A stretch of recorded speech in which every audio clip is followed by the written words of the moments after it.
Assalamu alaikum everyone. This is Nazma Shagufa, your science mentor. Today we will discuss top 10 mistakes a student makes in NCERT class 6 water chapter. But don't worry, I am here to help you understand them easily. We have already completed this chapter in 6 detailed parts. I hope you have watched those videos. If not, you can find the links in the description box below. So let's dive in and clear up those mistakes together. अभी हम लोग 10 ऐसे point discuss करेंगे जिसमें student को बहुत ज़्यादा confusion होती है और बहुत ज़्यादा मिस्टेक्स करते हैं. Now the first point is evaporation versus boiling. इन दोनों में फ़र्क क्या है? इवेपोरेशन एंड बॉइलिंग में क्या डिफरेंस है?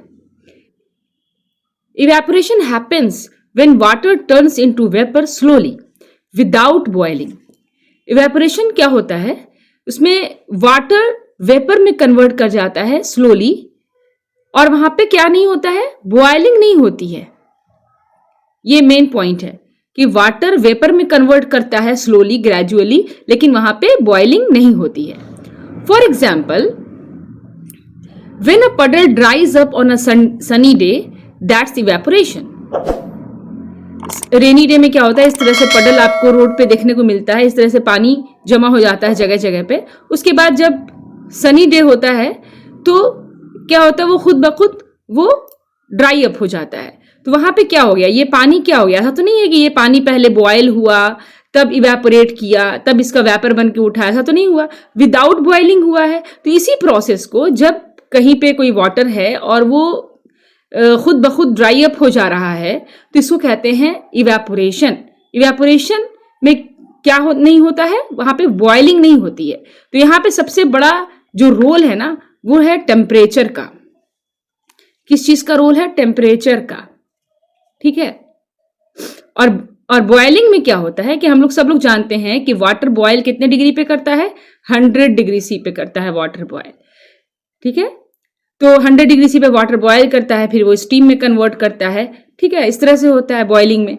और इवेपोरेशन में क्या होता है कि बॉइलिंग पॉइंट रीच होने से पहले ही किसी भी टेम्परेचर पे वाटर इवेपोरेट कर जाता है. 60 डिग्री, 70 डिग्री, 50 डिग्री, किसी भी टेम्परेचर पे वो इवेपोरेट कर जाता है बॉइलिंग पॉइंट रीच होने से पहले ही. ये है difference. Boiling happens when water heats up so much like on a stove. जैसे बॉइलिंग कब होती है? जैसे हम लोग स्टोव पे पानी को रखते हैं किसी वेसल में, उसके बाद उसको हीट अप करते हैं, तो that it forms bubbles and quickly turns into steam. क्या होता है? उसमें बबल का फॉर्मेशन होता है और वो फिर स्टीम में कन्वर्ट कर जाता है. इस तरह से आप इमेज में देख सकते हो. Now see the difference between vapour and steam. Vapour और स्टीम में डिफरेंस क्या है? वेपर स्टेट देखते हैं पहले. तो water in a gaseous state. Water क्या होता है वेपर में? यानी कि इवेपोरेशन अभी आप माइंड में सोचिए. तो वहां पे क्या होता है? वाटर गैसियस स्टेट में होता है और ऑफन इनविजिबल होता है. वो आपको दिखाई नहीं देता है. ठीक है. पानी अगर कहीं पे गिरा हुआ है और वो कुछ देर के बाद सूखा हुआ आपको दिख रहा है, तो जो पानी इवेपोरेट हुआ, वेपर बन के उठा, तो क्या वो आपको वेपर दिखाई तो नहीं देता है? वेपर दैट इज इनविजिबल होता है. और टेम्परेचर की क्या बात है इसमें? Can form at any temperature when water evaporates. Water जब इवेपोरेट होता है तो किसी भी टेम्परेचर पे वो इवेपोरेट हो जाता है अपने बॉइलिंग पॉइंट को रीच करने से पहले ही. ठीक है. बॉइलिंग पॉइंट है ये, इससे पहले ही किसी भी टेम्परेचर पे वो इवेपोरेट कर जाएगा. Water vapour in the air around us. हम लोगों के अराउंड जो एयर है उसमें भी वाटर वेपर है. और when cloth dries in the sun. इस तरह से दिखाया गया इमेज में कि जब क्लोथ को आप सन में ड्राई करते हो तो क्या ऐसा तो नहीं होता है कि उसमें जो कपड़े में जो पानी है वो पहले बॉयल होता है, फिर वो इवेपोरेट होता है, वेपर बन करके एयर में जाता है? ऐसा तो नहीं होता है. वो नहीं आपको दिखता है कैसे वेपर बन करके निकला उसमें से, है ना. तो कपड़े सूख जाते हैं. तो यही है कि अपने बॉइलिंग पॉइंट को रीच करने से पहले ही किसी भी टेम्परेचर पे पानी वेपर में कन्वर्ट कर जाता है. इसको हम लोग इवेपोरेशन कहते हैं. और स्टीम क्या है? स्टीम में भी स्टेट क्या होगा? Water vapour that is hot. ठीक है ना. इसमें जो वाटर वेपर होगा वो काफी हॉट होता है स्टीम में. And often visible as a white mist. और व्हाइट मिस्ट की जैसा इस तरह का विजिबल होता है आपको. Water vapour. आपको दिख रहा है यहाँ पे केटल से वाटर वेपर निकल रहा है, तो ये व्हाइट मिस्ट की जैसा विजिबल होता है, लेकिन आपको वेपर जो होता है, इवेपोरेशन में जो वेपर होता है वो आपको विजिबल नहीं होता है। और स्टीम का जो वाटर वेपर होता है वो काफी हॉट होता है। टेम्परेचर की बात यह है इसमें, ये बॉइलिंग पॉइंट को रीच करेगा। Temperature forms when water is heated to its boiling point और हायर। ठीक है, ये क्या, स्टीम का फॉर्मेशन तभी होगा जब वाटर बॉइलिंग पॉइंट को रीच करेगा, तभी। For example, the mist rising from the boiling kettle, you can see here in this picture. So conclusion क्या है? All steam is vapour but all vapour is not steam. सारे steam को आप vapour कह सकते हैं, क्योंकि हॉट वाटर वेपर को स्टीम कहा जाता है, लेकिन आप सारे वेपर को स्टीम नहीं कह सकते हैं। ठीक है ना, सारे वेपर को स्टीम नहीं कह सकते हैं। Now the second point is role of the sun in evaporation. The sun's heat provides energy to water turning it into vapour. Water sun से हीट एनर्जी लेता है और वेपर में कन्वर्ट कर जाता है। Think about clothes drying in the sun, जो अभी पहले भी हम लोगों ने पिक्चर में देखा। The heat helps the water in the clothes to evaporate. Water में कपड़े में जो वाटर होता है वो सन से हीट एनर्जी लेता है और वो इवेपोरेट कर जाता है। Now the third point is condensation. When warm water vapour cools down, warm water vapour जब कूल डाउन होता है, it turns back into liquid, वो लिक्विड में कन्वर्ट कर जाता है। फॉर एग्जाम्पल से समझते हैं, when you see water droplets on the outside of the cold glass of water, that is condensation। जैसे यहाँ पे आपको इमेज में दिखाया गया है कि एक ग्लास है जिसमें कोल्ड वाटर लिया गया है और उसके ग्लास के वॉल पे, आउटर वॉल पे क्या आपको वाटर ड्रॉपलेट्स दिख रहा है। तो ऐसा क्यों हुआ भाई कि ये ग्लास यहाँ पे रखा हुआ है, इस ग्लास के चारों तरफ क्या है? एयर है ना, एयर है, और एयर में क्या है? वाटर वेपर है। तो वाटर वेपर, एयर में वाटर वेपर है, वो ग्लास की वॉल को टच कर रहा है। तो जब वो ग्लास की वॉल को टच करेगा, चारों तरफ से जब टच कर रहा है, तो क्या हो रहा है? वो कूल सरफेस को टच कर रहा है। कूल सरफेस को जब टच कर रहा है तो एयर में जो वाटर वेपर है वो भी कूल हो जाएगा, और जब वाटर वेपर कूल होता है तो वाटर ड्रॉपलेट्स में कन्वर्ट कर जाता है। अभी हम लोगों ने देखा, और इसी प्रोसेस को कंडेंसेशन कहते हैं। और इसी तरीके से स्काई में क्लाउड का फॉर्मेशन होता है। Now the fourth point is ground water versus surface water. इसमें भी स्टूडेंट को बहुत कंफ्यूजन होती है, तो देखिए समझते हैं। यहाँ पे ground water is water stored under the ground, like in wells, tube wells, है ना। जो ट्यूब वेल्स और वेल्स से जो आप पानी ले रहे हैं ना, वो ग्राउंड वाटर है। For example, when people pump water using a hand pump, they are using ground water। यहाँ पे जो देख रहे हैं पंप करते हैं तो यहाँ से पानी आता है, तो that is ground water। ये वेल है, यहाँ से पानी निकाल रहे हैं आप, तो ये है ग्राउंड वाटर। ठीक है, अब यहाँ पे है surface water. Surface water is found on the surface, like river, lake, pond, है ना। जो भी रिवर है, लेक है, पॉन्ड है, इसके वाटर को क्या कहेंगे? सरफेस वाटर कहेंगे। For example, the water you see in the pond is surface water. जो पॉन्ड में, लेक में आप वाटर देखते हो वो सरफेस वाटर है। They are connected because rain water can seeps into the ground to become ground water. ये दोनों कनेक्टेड है, सरफेस वाटर और ग्राउंड वाटर कनेक्टेड होता है, इसलिए कि जब रेन होती है तो रेन, बारिश का पानी क्या होता है? सीप्स इनटू द ग्राउंड, ग्राउंड में चला जाता है और ग्राउंड वाटर बन जाता है। And the ground water can flow into reverse, इसलिए ये दोनों कनेक्टेड होता है। एक चीज इसमें बहुत बड़ा कंफ्यूजन है बच्चों को कि वो डिफरेंस नहीं समझ पाते हैं।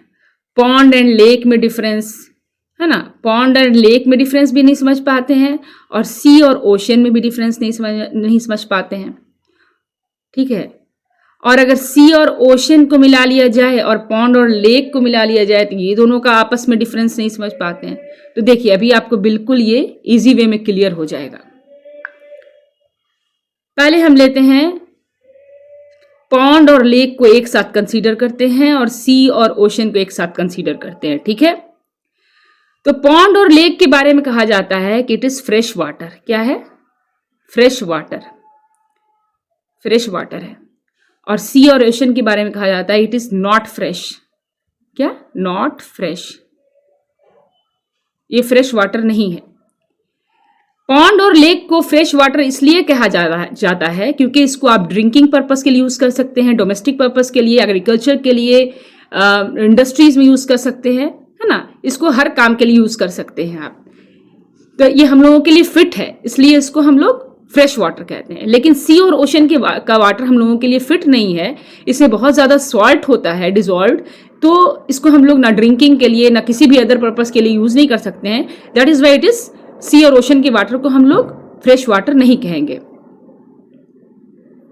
दूसरी बात हो गई कि पॉन्ड और लेक का पानी जो होता है वो फिट फॉर अस होता है, हम लोगों के लिए फिट फॉर अस है ना। और लेक और ओशन का पानी not fit for drinking and other purposes, है ना। नॉट फिट, नॉट फिट, ठीक है, फिट नहीं होता है। और तीसरा डिफरेंस क्या हो गया कि पॉन्ड और लेक का पानी जो है वो नॉट सलाइन, सलाइन नहीं होता है, इसमें सॉल्ट नहीं डिजॉल्व रहता है। नॉट सलाइन, सॉरी सॉल्ट लिखा गया है, नॉट सलाइन, ठीक है। और ओशन और सी का पानी क्या होता है, वो सलाइन होता है, सलाइन होता है। आई होप कि आप लोगों को डिफरेंस समझ में आ गया होगा, ठीक है। पॉन्ड एंड लेक एक तरफ है और ओशन और सी का डिफरेंस आप लोग को समझ में आ गया होगा, ठीक है। ये दोनों में डिफरेंस। अब ये दोनों में अगर इस तरीके से डिफरेंस देखा जाए कि पॉन्ड और लेक का क्या डिफरेंस है, तो पॉन्ड और लेक में ये डिफरेंस है, पॉन्ड भी चारों तरफ से लैंड से कवर्ड होता है और लेक भी चारों तरफ से लैंड से कवर्ड होता है। पॉन्ड के ही बड़े साइज को हम लेक कहेंगे, ठीक है। एंड सी एंड ओशन में डिफरेंस क्या है कि सी के ही बड़े साइज को आप ओशन कहेंगे, बस बेसिक सा डिफरेंस ये है। Now the fifth point is fresh water versus salt water, ठीक है। अभी तो हम लोगों ने डिफरेंस में भी देख ही लिया fresh water and salt water, ठीक है। Fresh water is what we use for drinking like water in rivers and lakes, ठीक है। It does not have much salt, okay. And salt water is found in ocean and seas and it is too salty to drink. Fresh water is precious because only a small amount of water on earth is fresh water and we need it to live. और हम लोगों को जिंदा रहने के लिए fresh water की जरूरत है ना। अगर हमारे जमीन पे पानी ही नहीं होगा, फ्रेश वाटर नहीं होगा, सिर्फ सी और ओशन का ही पानी हो जाएगा, तब तो फिर वही वाली बात हो जाएगी, water water everywhere but no any drop to drink. Now the sixth point is rain and water source. Rain is important because it fills up river, lake and pond. यानी कि सरफेस वाटर को fill करता है rain, ठीक है। And also seeps into the ground to refill ground water, है ना। Ground water को भी रिफिल करता है, ग्राउंड में सीप्स होने के बाद वो ग्राउंड वाटर को भी रिफिल करता है rain. For example, after heavy rain you might notice wells having more water and rivers flowing faster. That's because rain replenishes these sources. Rain क्या करता है, ये इन सारे सोर्सेस को, सरफेस वाटर, ग्राउंड वाटर, सबको रिप्लेनिश कर देता है, रिचार्ज कर देता है। इसलिए आपको काफी ज्यादा पानी दिखने लगता है, और बहुत ज्यादा होता है तो फ्लड भी आ जाता है। Now the next topic is water cycle and daily life. Water cycle gives us rain, सबको पता है, हम लोगों ने डिटेल में वीडियो में देखा भी है। वाटर साइकिल के ही वजह से हम लोगों को रेन मिलता है। इवेपोरेशन होता है, फिर कंडेंसेशन होता है, फिर प्रिसिपिटेशन होता है, and precipitation is rain. Precipitation होता है, फिर यही वाटर नीचे कलेक्ट होता है आके सरफेस वाटर पे, फिर वो हमारा उसका इवेपोरेशन होता है। This is water cycle which fills river, lake and wells, है ना। रेन हमारा जो रिवर, लेक्स एंड वेल्स को फिल करता है। This water is used for drinking, farming and cleaning. और इस वाटर को हम लोग ड्रिंकिंग, फार्मिंग, क्लीनिंग सब चीज के लिए यूज कर सकते हैं। Rain water is fresh water that is not salty.